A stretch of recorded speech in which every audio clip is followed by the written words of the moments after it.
Kantara movie में जो 3 देवता दिखाए गए हैं वो सिर्फ कहानी नहीं बल्कि एक ऐसा रहस्य है जिसे दुनिया से छिपा कर रखा गया।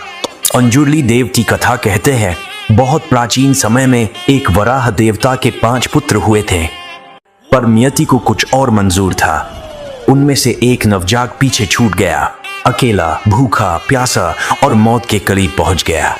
तभी माता पार्वती वहां से गुजरी। उन्होंने उस तड़पते हुए बच्चे को देखा और उनके मातृत्व ने करवट ली। वो बच्चे को उठाकर कैलाश पर्वत ले आई और उसे अपने पुत्र की तरह पालने लगी। सालों बीत गए, पर वह बालक बड़ा होकर एक भयानक वराह बन गया, जिसके दांत पहाड़ जैसे और शक्ति अग्नि जैसी थी। पर उसी शक्ति ने उसे पीड़ा भी दी।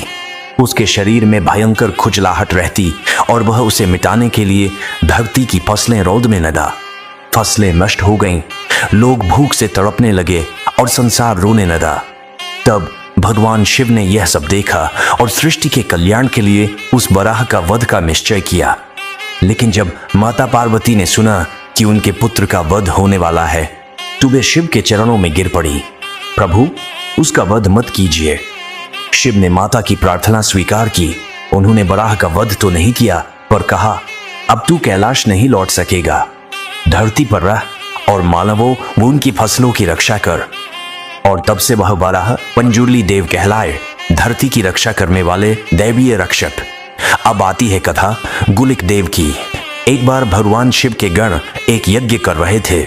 उसी यज्ञ की राख से एक पत्थर निकला जिसे शिव ने आशीर्वाद देकर धरती पर फेंक दिया। और उसी पत्थर से उत्पन्न हुए गुलिक देव। उनका स्वभाव जन्म से ही अग्नि जैसा उग्र था। भगवान विष्णु ने उन्हें नीलू आसन नामक स्त्री के गर्भ से जन्म लेने का श्राप दिया। जब गुलिक देव का जन्म हुआ तो धरती कांप उठी, क्योंकि वो बालक भूख से पागल था। वह जो भी देखता खा जाता, यहाँ तक कि घोड़े और हाथियों का खून भी पी जाता था। तब भगवान विष्णु उनके सामने प्रकट हुए और बोले, हे गुलिक, अब मेरी इस छोटी उंगली को चूसो। और जैसे ही गुलिक ने उंगली चूसी, उनकी भूख शांत हो गई। विष्णु जी ने उन्हें आदेश दिया, अब तू धरती पर रहेगा और मनुष्यों की रक्षा करेगा।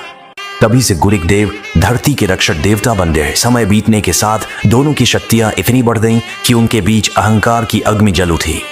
एक दिन भयानक युद्ध हुआ।